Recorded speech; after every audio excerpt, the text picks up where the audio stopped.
How do you tame a grape like Merlot, which actually has higher sugar and alcohol levels than Cabernet Sauvignon? What's the little-known history behind the cult wines of Le Pin in Bordeaux? I guess they say it Le Pin. They sell for as much as $10,000 a bottle when first released and then go up from there at auction. Why is it an advantage to have many stakeholders in a family-owned estate? In today's episode, you'll hear the stories and tips that answer those questions in our chat with Fiona Morrison, Master of Wine and author of the terrific book, 10 Great Wine Families, A Tour Through Europe.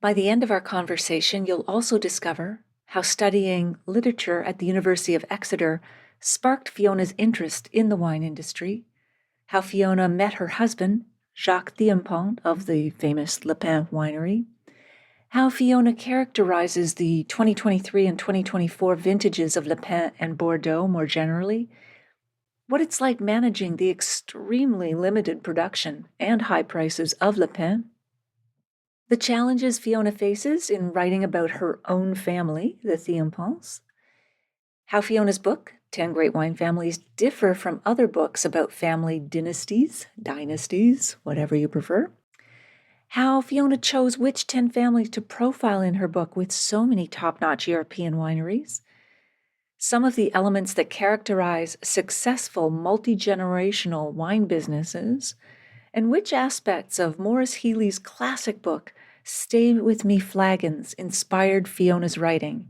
And I gotta say, I love that book too. Look it up. It is beautiful.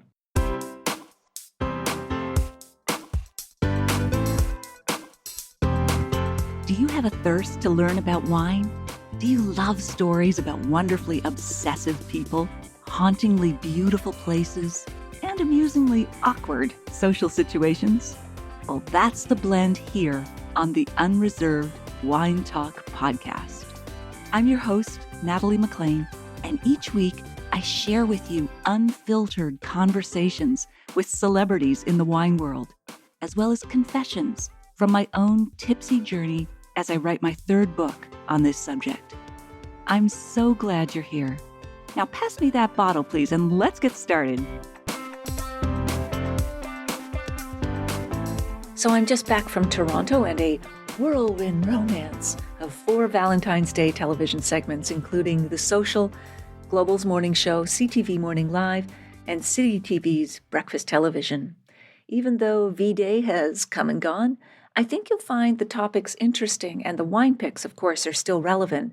So let's start with The Social, Canada's largest daytime TV show. It has about 3.6 million viewers. Whether you're planning a special celebration or just want to add some spark to date night, wine can help set the mood. But which wines should you choose? And what exactly do all those sensual wine terms mean?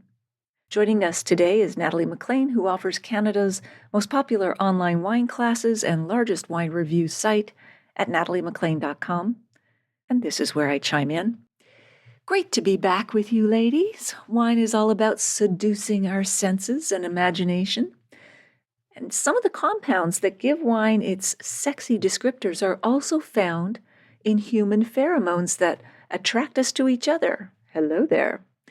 So when you learn to speak the love language of wine fluidly, it becomes a poem for your palate.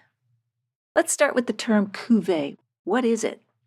A cuvée in wine is like finding your perfect match. It's all about the blend. Every relationship is a cuvée, and a lot of couples combine their tastes in TV shows and pizza toppings. The trick is in finding the right blend and then mixing it up a little. Most sparkling wines are a blend of Chardonnay, Pinot Noir, and Pinot Meunier grapes. The Chardonnay adds elegance to the blend, while Pinot Noir and Pinot Meunier give it more depth. It's like a more socially acceptable ménage à trois at a dinner party. Please try the Mumm Napa Prestige Cuvée, founded in California by France's leading champagne house, G.H. Mumm. It's now become Napa's signature sparkling wine. This wine features luxurious notes of white peach and toasted almond, I'd pair this with citrus-marinated grilled shrimp skewers, pan-seared scallops with lemon zest, or roasted Brussels sprouts with a honey glaze. And now for the toast. Here's to our unique cuvée of love and laughter. All right, next up is terroir. How does this apply to wine? The unique environment in which the vines grow, the soil, climate, and geography influence the style and taste of wines from that region, just as our individual backgrounds shape who we are in a relationship. Every love story and every wine is unique and influenced by its surroundings. Aww. Terroir is also a reminder that, much like choosing a partner, you can't predict everything from the outside. Sometimes you have to dig a little deeper to find those hidden qualities that make something or someone truly extraordinary. So try the Stoneleigh Organic Sauvignon Blanc from the cool region of Marlborough, New Zealand. It offers terrific notes of green apple and lime zest. It would pair beautifully with lemon herb roast chicken. The wine's bright acidity and citrus notes cut through the richness of the roasted chicken, while its subtle components will go beautifully with the crispy golden skin, especially when served with buttery mashed potatoes and roasted asparagus. Another great match would be a creamy mushroom risotto, where the wine's zesty acidity cut through the earthy depth of the mushrooms and richness of the risotto. A sprinkle of Parmesan and a drizzle of truffle oil elevate the pairing to restaurant-level indulgence. Stoneleigh's terroir is especially vibrant because the soil is teeming with microbial life since they don't use synthetic pesticides and herbicides. That results in a wine that tastes like the place where it's from. And now for our toast, to our roots. May they run deep and nourish everything we share. All right, next up we have silky wines. They sound intriguing. So a silky wine is all about texture, like this Lola Nero Red Sparkling, which is a Pinot Noir blend from Pelee Island, Ontario. Think of a silky wine like a smooth embrace from someone wearing satin, seamlessly sending a shiver down your back and making you wonder why anyone bothers with skinny jeans. Ugh. So try this Lola Nero Red that offers aromas of fleshy, ripe red cherries and a kiss of spice. Pinot Noir, known for its bright berry flavors, earthy undertones, and silky texture, pairs beautifully with duck confit. The wine's vibrant acidity cuts through the richness of the tender, slow-cooked duck, while its savory notes complement the crispy skin and fragrant herbs, especially when served with a side of roasted fingerling potatoes and a cherry reduction sauce. Another irresistible pairing is wild mushroom and truffle pasta, where the Pinot Noir's forest floor aromas and delicate tannins enhance the umami depth of mushrooms and the luxurious creamy truffle sauce, creating a rich yet balanced experience. I'm getting so hungry, are you? So, incidentally, Pinot Noir is known as the heartbreak grape, which may be the theme for some people on Valentine's Day. But it actually refers to how difficult this wine is to grow and make, since it's susceptible to disease and rot. But when it's good, it's great and silky smooth on the palate. What are legs when it comes to wine, and why are they important? So those seductive streams running down the inside of your glass after swirling aren't just for show. They actually indicate the wine's alcohol content and viscosity. Higher alcohol wines will be the most viscous, with beautiful, slow-moving legs. Beyond the obvious physical allure, legs suggest richness and depth in wine, and they can also symbolize the allure and complexity of a partner. Hello. As those legs slide down the glass and intertwine with each other, think of them like doing a slow dance with your loved one, or something else where your legs entwine.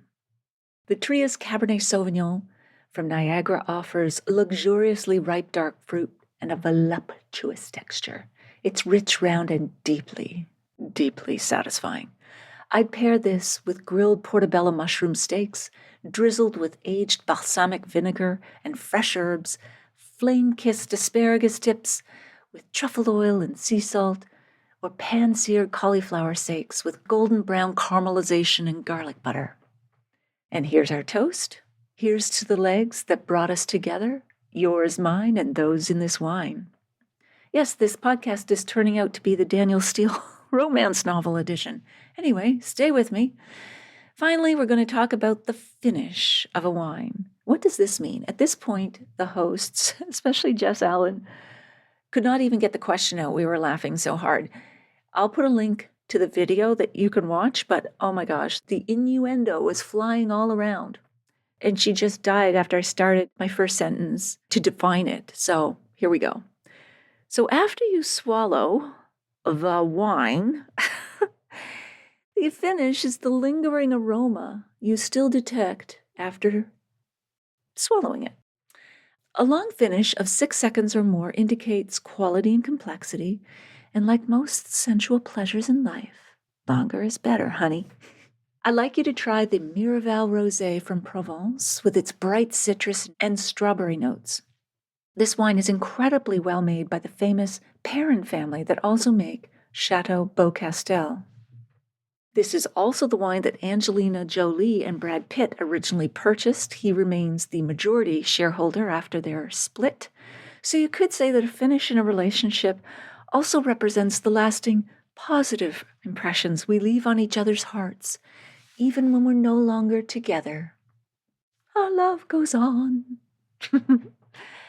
Angie, I still have your tattoos on my arms. Anyway, Miraval Rosé, with its notes of wild strawberries and a touch of minerality, pairs beautifully with a classic Niçoise salad. The wine's crisp acidity and delicate fruitiness enhance the briny olives, seared tuna, and fresh vegetables, creating a light yet flavorful match. Another fantastic pairing would be grilled shrimp with a garlic lemon butter sauce, where the rosé's bright citrus notes and subtle salinity complement the sweetness of the shrimp while balancing the richness of the butter for a perfectly refreshing bite. Mwah! And now for our toast. To the moments that linger, long and lovely, well past midnight. Did I put you to sleep? All right, next week, I'll share the equally fun segment we did on breakfast television, pairing wine with each stage of a relationship. From first date jitters to getting ghosted, to getting engaged, and celebrating an anniversary. After that, I'll be doing segments about St. Patrick's Day wine, whiskey, and beer, as well as great wines and spirits for spring, Easter, Earth Day, and Mother's Day, and yes, Father's Day. So if you have any wines, whiskeys, beers, other spirits, cocktails to suggest that I should feature, please let me know. Meanwhile, I'm still reviewing my favorite wines and other drinks on Instagram at Natalie McLean Wine. Connect with me there. At long last, back to today's guest. 2 of you will win copies of Fiona's beautiful book, The 10 Great Wine Families, a tour through Europe. All you have to do is email me to let me know you'd like to win. I also still have 2 copies of Rosemary George's book, The Wines of Languedoc. So I will choose 4 winners randomly from those who contact me at natalie@nataliemclean.com. Another bookish news, if you're reading the paperback or ebook or listening to the audiobook of my memoir, Wine Witch on Fire, Rising from the Ashes of Divorce, Defamation, and Drinking Too Much, that's a perfect Valentine's Day book if I don't say so myself. It's a national bestseller and one of Amazon's best books of the year. I'd love to hear from you at natalie@nataliemclean.com. I would be happy to send you beautifully designed, personally signed book plates for copies you buy or give as gifts. This book and the wines in it pair beautifully with Burning His Love Letters. I'll put a link in the show notes to all retailers worldwide at nataliemclean.com/326. The paperback usually arrives within a day or 2 of ordering. The ebook and audiobook are instantly available. Okay, on with the show.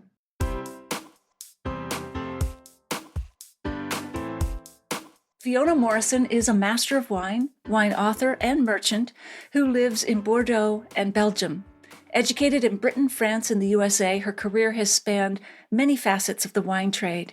She began working for Paterno Imports in Chicago before joining Seagram Chateau and Estates in New York. In 1992, she returned to Europe to become the international spokesperson for the Bordeaux Wine Bureau.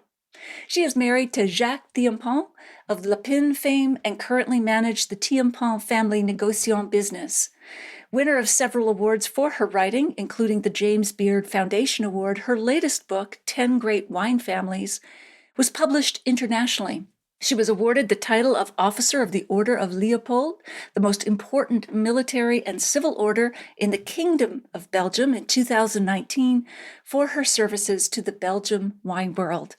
She joins us now from her home in Pomerol. Welcome, Fiona. It's so great to have you with us. Natalie, it's fun to be here. Thank you for inviting me. Oh, my pleasure. Our pleasure. All right. So while you were studying literature at the University of Exeter, you joined the wine tasting team. Tell us what happened. Well, English universities tend to have this great tradition that they feel that part of your education should be to taste wine. And it still exists today. So there was a wonderful wine tasting club, very male dominated. Luckily, I was admitted to it quite early, and we realized that there was a wine tasting competition going on between various universities in Britain. So we entered as an amateur team, and we beat all the local universities around us, and we went on to win what was called the Hepworth Trophy, which was an Exeter against all the top universities. The prize was a trip to Bordeaux to do the harvest for 1 week. I say the second prize was probably the trip to go to Bordeaux to do the harvest for 2 weeks. Never having done a harvest before, it was pretty backbreaking, but riotous and fun and ebullient, and it was a great vintage, and it really made me want to get into the wine business after I'd graduated. And did you work at a variety of estates, or was there one where you were focused? My father banned me in those days. Wine business is not a business for a woman to go into. I went to the Sorbonne in Paris and got a master's there first and really polished up my French. And then I went to the States and got a business degree. And having done that, because it's quite difficult even in those days, I said, right, now I can do whatever I like. And I had a great opportunity to go work for two wonderful wine companies when I was in the States. Yeah, you certainly have the credentials. Now, tell us how you met your husband, Jacques. Am I pronouncing this correctly? Thienpont? In French, it's Thienpont. In Flanders, which is our part of Belgium, it's Thienpont. But if I say Thienpont in Belgium, they think I'm a complete and utter snob. And if I say Thienpont in France, no one understands. So I probably be one of the only people who married a man with two surnames. But I met him in Bordeaux. His cousin was a great friend of mine in Paris, and we studied doing Master of Wine together. And she was always talking to me about Jacques. And I said, well, I don't really need to be set up with anyone. What I really want to do is go and taste his incredible wine.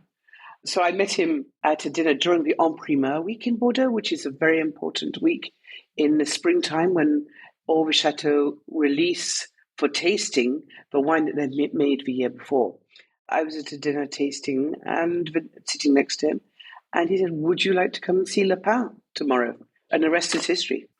Wow. It's great. So you got more than just a tasting. You got a husband. I got more than just a tasting. Yes, I got a husband as well. Yeah, and we've been married for over 25 years.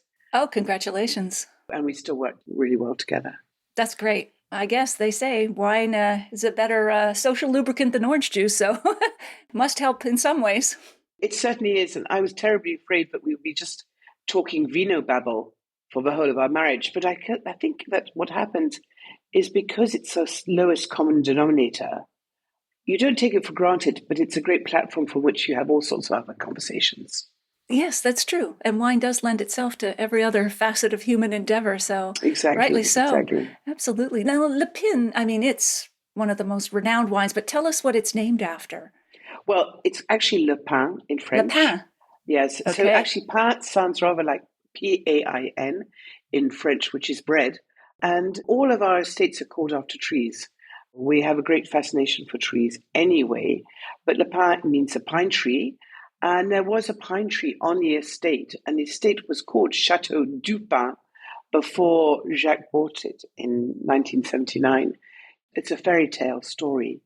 He had heard from his uncle, who had our sister estate, Vieux Chateau Saint-An, that this wonderful 1 hectare of land was coming up for sale. And the family thought it was too expensive to buy to add to Vieux Chateau Saint-An. So Jacques, who wasn't married at the time, said, well, 1 hectare, it's a vegetable garden. I think I can manage that myself. He'd learnt how to make wine at VCC at Vieux Chateau Saint-An. He started off really very modestly with a barrel borrowed here, a tank borrowed there, and very artisanal winemaking. And that was in 79. And of course, all hell broke loose with the release of the 1982 vintage, which was tasted by top experts, having languished for the first, including Parker, but a lot of people, and languished for the first two vintages also on the shelves of negociants. And then when the famous 82 came out, which became one of Parker's first 100-point wines, everyone was rushing at the door, and Jacques wasn't quite sure what to do with anyone. But the rest is history, and Le Pin today has become a very sought-after wine. The fact that it is expensive and there's very little made kind of puts us on our toes during the harvest. We have slight butterflies in our stomachs because the expectations are so high, but we really enjoy making it, and we haven't grown that much. It's now about a 7-acre, 8-acre estate, but all the vineyards are contiguous. So the soil is the same throughout the vineyard. And of course, it's shock horror, 100% Merlot. Ah, we'll get to that. So do you make about 5,000 bottles on average? That's about it. I've just been tasting all day today the 23 lots and the 24 lots. We've done the blend for 23, but we just had 2 or 3 lots on the side that we wondered whether we could add to the wine to make a little bit more. But 1 we could, but 3 hours we couldn't. And for 24, which was a small harvest, I think we're looking at about 4,000 bottles, which is a bit sad, but that's what it is. Yeah. That's what it is. And how would you characterize overall the 2023 and 2024 vintages for you? Well, 23 was a warm vintage, but we've got used to it. And without going into too much detail, there's so much that we've done viticulturally, along with everyone in the wine business, to combat the effects of climate change. It's fascinating to see how everyone's coping with that. I think we're okay. I think we do not have to dig out the Merlot and plant Tempranillo. It's going to be okay. But it was a warm vintage, a late vintage for 23, slightly marked by the fact that the wine world was going into recession. So the wines actually were sold at an incredibly good price at about 20, 30, 40% discounts. So it's a great vintage in Bordeaux to pick up value-wise. And at 24, it rained a lot. We did have some mildew. The wines were born in a cool, wet vintage. But on the other side, on the positive side, the alcohols are low. They're around 12.5, 13, whereas some vintages we have 14.5, 15. So we like that, and they've got lovely silky textures. It's rather like going back to the 80s, going back to the old days. But I think the trend now is to go for more elegant, more appetizing wines. I think we're sliding away from the big sort of blockbuster wines. I don't know what your feeling is, but tasting and food and wine matching, I think that the more cuisine that we're eating is more healthy, more vegetable based, more natural. So we need wines that have got that more silky elegance rather than the sort of rich blockbuster density to them. Absolutely. Yeah. The fruit bombs just overwhelm food. But you've alluded to the price. People will be curious. In a good vintage, on average these days, how much does a bottle of your wine sell for? Well, we release it to the trade, but of course, rather like in a lot of markets, including Canada, including the US, there are tiers. So if we release a wine at about 1,500 euros and dollars being more or less the same, that wine probably will get to the consumer at about 2,500. Euros. Euros. In Canadian dollars, that's probably $3,500 or something like. Yeah, it's a lot of money. And especially when we were starting out, we used to drink the wine with a pipette out of barrels Oh, the because we long used to, hose stick you to never take remember, you samples, takes yes. out samples because we said that once it's bottled, it's beyond our means. So you can't afford to drink your own We wine. can't afford to drink our own wine. We drink it with our friends and our collectors who are kind. Yeah, invite us over to have our wine, please. Cobbler's kids. And what's the most anyone has ever paid for a bottle of your wine?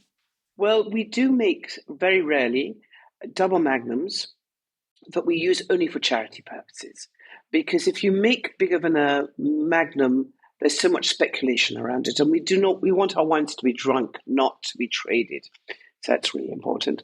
So I would say about 6 months ago for a big charity, somebody paid £50,000 in London for a double magnum. But it was a good cause. It was a good cause. Yes, Yeah, sure. yeah. And there's Absolutely. still a lot of money in the world. Yes. Yeah, especially for rarities. So you've mentioned Merlot. Of course, the movie Sideways back in the early 2000s did some damage, but it's actually a remarkable grape. How do you tame it?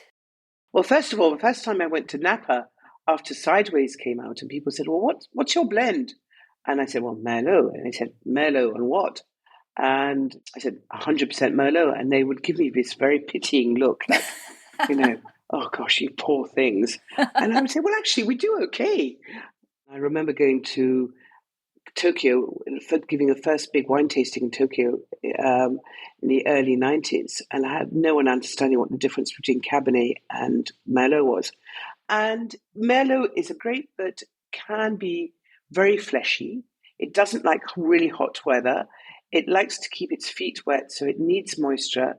It can, in those cases, if you shade the fruit a bit and let the grapes ripen, but under sort of parasol. The leafy canopy is what you're referring to, right? Exactly. So you're not exactly. cropping back the leaves so much. No, so you've got this lovely parasol effect, this dappled light effect. That's nice. And you keep the area around the vine, especially the vine roots, and we're doing a lot of work with fungi at the moment to do that, exactly that. Then you can get a lovely balance and you can get some elegance. But if you crop very strongly and you take off the leaves, the wine can get quite vulgar quite quickly. And when I mean vulgar, it can get really rich, very sugary, because there's, of course, much more, Jamie, there's much more sugar and alcohol in Merlot than there is in Cabernet, which may surprise some people, but Cabernet has less alcohol than Merlot, which is a big, ripe, juicy grape. So when we tame Merlot, I've described what we do in the vineyard, and in the cellar, we really do very little pumping over. We sort of use infusions rather than actually doing pumping over and soaking the grapes to get the maceration. What are infusions? So it's sort of like when you've got your tea bag in your tea, you have to wet the cap so that it doesn't get dry and tannic. But you're just doing that. You're not doing great sort of punching down or anything like that. You're just letting things actually sort of stew over quite nicely, but without any violence or any over-exaggeration. It seems to work. Yeah, so far so good, I'd say. So Thienpont is one of the 10 families you write about in the book. What was the most difficult part of actually writing about a family of which you are a part? Well, for one thing, it's a very big family. Jacques has, I think, over 35 different cousins. It's a big Catholic family, and in those days, there was not much television around, so there are a lot of children. And I think being very close to everybody, I had to be careful not to offend people by really telling some stories about the family, of course, but really sort of giving the inside look into our family and taking a step out and looking at Jacques and I and what we've achieved or what we haven't achieved, and describing things like the nervousness that you feel just before you're picking the grapes, or the slight bashfulness that we have when people about the price of our wines, but also the absolute love of being able to do a métier, a career, that in 9 o'clock in the morning or 8 o'clock in the morning, you can be out pruning the vines in your Wellington boots and your jeans and gloves. And, in that evening, you could be in Paris in the Tour Eiffel, serving your wines at a great banquet in evening attire. And I think we love that sort of duality. It's so much fun, all different sides of the business. And I think I try and give that impression, and the fact that we are farmers, but we also have a lovely lifestyle as well. And it's lovely to see people get so excited when they taste our wines. That's great. Now, Thienpont has 120 shareholders. That's for Vieux Château Satin. Oh, I see. Which is the estate that we have in Pomerol, which Jacques and I christened VCC because we thought that Vieux Château Satin was too long. It's become a really great wine and much appreciated around the world, although it was born mainly in Belgium because the wines were shipped up in barrels to our family home in Belgium, near Ghent. And for the first 50 years of its life, it was pretty much bottled in Belgium. We've just this year, 2024, celebrated the 100-year anniversary of the Thienpont family owning Vieux Château Satin, which has been quite a milestone. Congratulations, yes. Well, there must be many shareholders still, even of Thienpont and the others. How do you resolve conflicts among so many different people who are involved? Like, they're not maybe in the winery helping make the wine, but they're all they have a stake. Yeah, exactly. As you know, Natalie, a lot of the book is about how you resolve conflicts and how you prepare the next generation to take over. And in fact, having lots of shareholders is actually easier than having just one or two heirs, because the pressure when you've only got one or two heirs, and do those children actually want to take over in the wine business? It's not a given. And the worst thing you can do is, and this has happened, with our family, but we're very, very cautious about our two sons going into the business, and we haven't pushed them at all. But of course, they've grown up around wine, and they've grown up being with us with wine. But it's absolutely their prerogative whether they want to do it. Whereas if you've got 120 shareholders, chances are there's at least a few that are actually interested in wine and will go into it. But if you've got not many children, it's actually much harder. And in fact, I think that more estates have been lost out of the family because of people not wanting, the next generation not wanting to take over, but actually having conflicts with people fighting for position. But a very interesting point on that, Lamberto Frescobaldi, who comes from a large family and is 30th generation of his family, has instituted a very strict qualifying process for anyone who wants to come into the business. They have to be wine lovers. They have to be university educated. They have to have some business experience. They have to have some wine experience. So you can't just be to the manor born. You really do need to have paid your dues before you get into this business. It's not a frivolous business. It's probably one of the most complicated businesses, and it's very easy to lose money, and it's quite difficult to make money. Well, as anybody who's watched the show Succession shows, like, Nepo baby is not the way to go. I mean, you really do have to put the relatives through their hoops if you really want to choose good leadership at the top. So perhaps there are no books like this, but can you tell us what makes this book different from, say, other books about European wineries or families, if they exist? I think Hugh Johnson put it very well in the foreword to the book. He said that I had got to the place where no other wine writers can get, which is actually to the heart of these winemakers. I had to make sure that they trusted me, that they were going to open up to me, that I was going to take care of their stories, that when there were secrets that they could tell me as just as a way of giving me more information, but I could keep their secrets. But also I insisted on staying with the families. So you didn't just do some Zoom calls, you actually dug deeper. And I usually spent 2 or 3 days with them. And sometimes it meant sort of sipping cognac till 2 o'clock in the morning, or getting up early to go for a walk in the vineyards when there was still dew on the ground. Those are the conversations that you have that are really wonderful. And as you say, most of us, including me, gets to see people for just a snapshot of their lives. And I really wanted to get under the skin and meet other family members, meet their kids, meet the parents, sometimes be witness to some pretty heated moments. One family, it was Dirk Neerport's family in Portugal, in Oporto, were having a real humdinger about succession, with legal papers going backwards and forwards while I was there, and me being sort of carted off to meet the parents and various family members. And so I was really at the eye of the storm for that. And what was absolutely wonderful was on Christmas Day that year. So a couple of months after I'd been visiting the property, both in Douro and in Porto, I got a text message on Christmas Day saying, "Happy Christmas, Fiona. My sister signed the papers. Hallelujah. It's done." Yes. How did they resolve that? Like, did they just vote, or how do they resolve big conflicts like that, especially when a younger generation wants to do something different?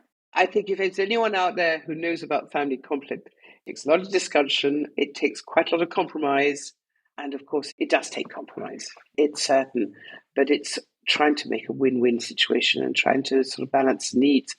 But also, as I said with Frescovalli, you do need to have to be hard-nosed about finding the right person for the job. You can't be romantic about that. It often doesn't work. Sure, sure. You've mentioned this in another conversation, but why did the book Stay With Me Flagons by Maurice Healy give you some inspiration either for this book or for your writing? You're referring to a wonderful old book that was written at the beginning of the 20th century. And I think those books were written by gentlemen wine lovers, gentlemen merchants, who were genuinely passionate about wine, who did not have the technical terms to describe wine as we do. They would not talk about acidity or tannin or balance or residual sugar. They would just talk about wines, how they affected you personally, sensually. And I think we're getting back to that way because I think there's nothing more boring than reading loads of rather dry tasting notes. And I loved that book because it was just generally joyful about what wine can do to us, and whether it's a mood changer or it just makes you think of a book or a piece of music. And in those days, it was much more hedonistic and much more culturally open than it is today, where sometimes we can be a little bit too scientific. And I think it's so important to capture the magic and build bridges between experiences and the wine and tell stories, which brings wine alive much more. More and more that I know about wine, the more I try and put behind me the science, unless we're doing technical tastings, and really talk about what effect a wine has on. So I think that's what people resonate with, the emotion and the storytelling. That's how to bring a lot of subjects alive, but especially wine, when words are so difficult to capture that subjective experience, except you can allude then to how it makes you feel. So I love how you do that. So the old adage about family businesses is that the first generation creates it, the second wastes it, and the third loses it. Harvard University stats back this up. 88% of family businesses don't survive to the third generation. The families you profile run from the fourth generation to the 30th, in the case of Frescobaldi. Were there any sort of specific ingredients that held these families together, why they were successful when many other family businesses fail? I think the good side of wine business is the pride and the feeling that you are going to be passing it on to a next generation. Unlike corporations who get into the wine business where they're looking for short-time profit and they often have shareholders to answer to, most of the decisions that family companies make, and this resonated everywhere I went, are for the long term. So if you replant a vineyard, you're looking at it for sort of 20 years' time, because vines are like children. They really become interesting when they're teenagers and at their absolute prime in sort of 30, 40, 50, and then perhaps they get a little bit weaker later. But if you take care of them, old vines are wonderful.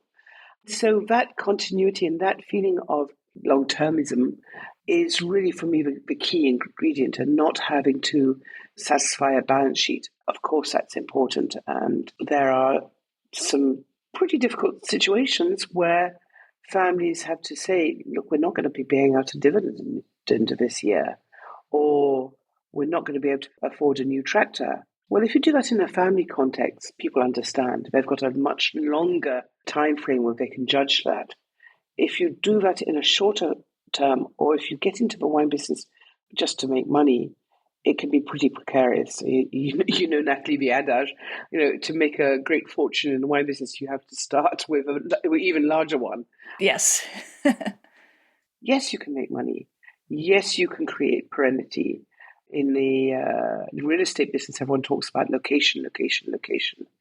But the key for the wine is to buy the best terroir, the best vineyard land you can afford to make a wine. And almost everyone that I interviewed, even though some big companies such as Torres, what they're looking for is site-specific origins, good land that can be farmed, that can be maybe enriched or improved. But those elements, which are very peasant-like in a way, I mean, that side of the business is really important. It's the key to continuity and perennity, I believe. Yes, absolutely. In choosing these 10 families, you knew some of them, of course. Were there any other factors, cultural, economic, political, that influenced which ones you decided to include in the book? Well, I'll tell you a little story. When a publisher approached me, it was actually a Belgian publisher first, and the book was first published in the Flemish language, in the Dutch language. They said, we want you to do a book of the 10 greatest wines of the world. And I said, great. And I looked into buying a round the world ticket. And so I presented them with a budget. Oh, They sort of took a gulp and said, maybe you should start with Europe, which actually made it very much easier for me because, my day job is actually wine and not so much writing. I think the family got a little fed up when I would sort of, after supper, I would go and retire and write a few chapters of a book or write a few pages of a book. It's squeezed in between lots of other activities. So, of course, Europe became that factor.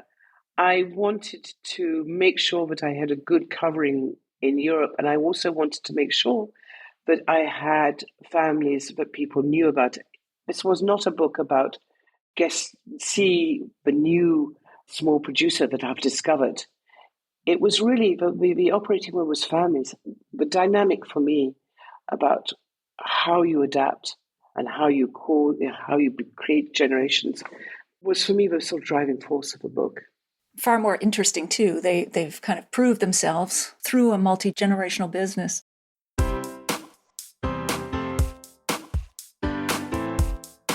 Well, there you have it. I hope you enjoyed our chat with Fiona.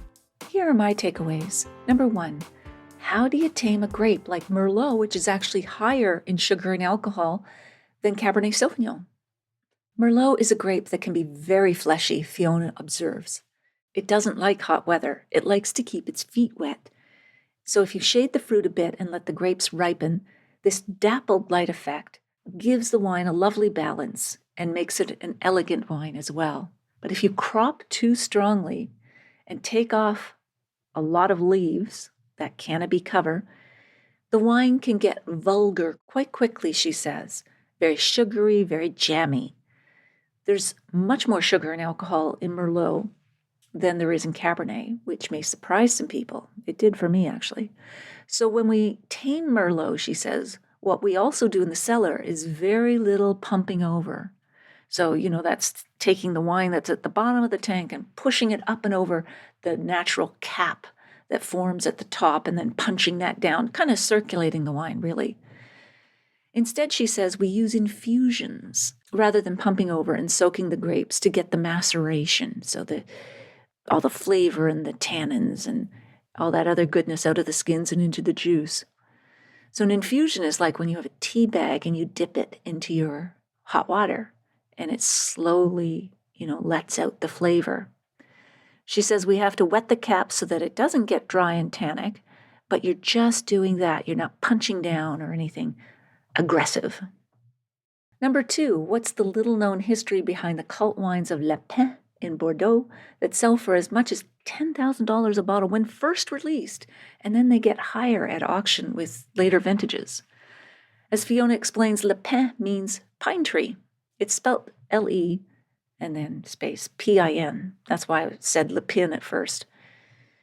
The estate was called Chateau Le Pin before Jacques bought it in 1979. It's a fairy tale story he heard from his uncle, who had their sister estate, Vieux Château Certain, that a magical 1 acre of land was coming up for sale. The family thought it was too expensive to buy, to add Vieux Château Certain. So Jacques, who wasn't married at the time, said, well, it's just 1 hectare. It's basically a vegetable garden. I think I can manage that myself. He started off very modestly with a barrel borrowed here, a tank borrowed there, and did very artisanal winemaking. Then, Fiona says, all hell broke loose in a good way with the release of the 1982 vintage, which was tasted by top U.S. expert Robert Parker, and it became one of Parker's first 100-point wines. The rest is history. And number 3, why is it an advantage to have many stakeholders in a family-owned estate? Fiona notes that much of the book is about how you resolve family conflicts in a business and how you prepare the next generation to take over. She says that having lots of stakeholders is actually easier than having just 1 or 2 heirs who face supreme pressure to take over the business when in fact they may not want to. Whereas if you've got 120 stakeholders, chances are there's at least a few that are actually interested in wine and will go into the business. Lamberto Frescobaldi, who is the 30th generation of his family, my goodness, has instituted very strict qualifying processes for anyone who wants to come into the business. They have to be wine lovers, university educated, and have some business and wine experience. So you can't just be to the manner born in that family. You really do need to have paid your dues before you get into the business. And as Fiona says, wine is one of the most complicated businesses. It's very easy to lose money, and it's quite difficult to make it. You know that old adage, how do you make $1 million? In the wine business, you start with 10. In the show notes, you'll find the full transcript of my conversation with Fiona, links to her website and books, the video versions of these conversations on Facebook and YouTube Live, and where you can order my book online now, no matter where you live. If you missed episode 115, go back and take a listen. I chat about the wild changes happening in the Bordeaux region of France with author Jane Anson. I'll share a short clip with you now to whet your appetite. You've also mentioned that 70% of wine in Bordeaux used to be white or sweet. So was it the British influence that caused the flip to the red? I love that question. So those 300 years when it was English, it was mainly red. The English basically preferred red wine, drank more red wines. The switch in Bordeaux came after the English left, when the Dutch came, because the Dutch have always been much more interested in white wine. But then from 1972 or 3, it switched to red. And today, Bordeaux is 90% red wine. We tend to think of Bordeaux as being such a kind of traditional, unchanging region. But then just that one statistic tells you Bordeaux is perfectly capable of changing and adapting to what consumers want. Oh, that's a great insight to draw from it. And the fact that they remain outward focused with an international focus. You're right. That's a really good point.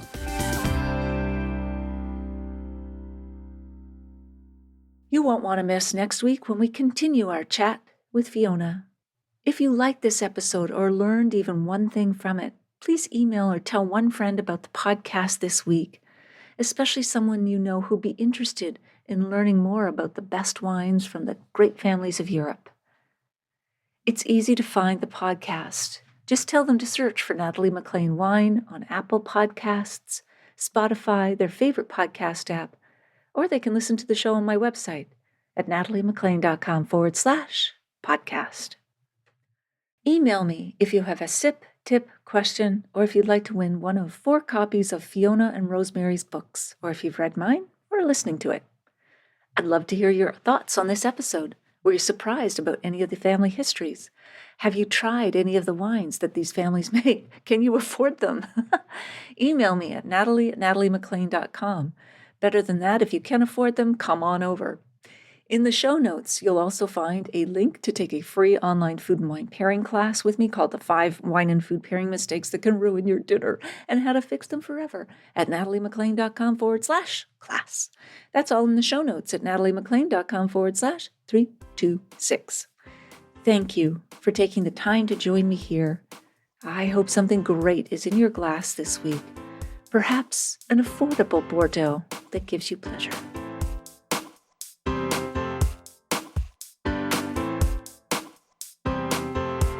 You don't want to miss one juicy episode of this podcast, especially the secret, full-bodied bonus episodes that I don't announce on social media. So subscribe for free now at nataliemaclean.com/subscribe. Meet me here next week. Cheers.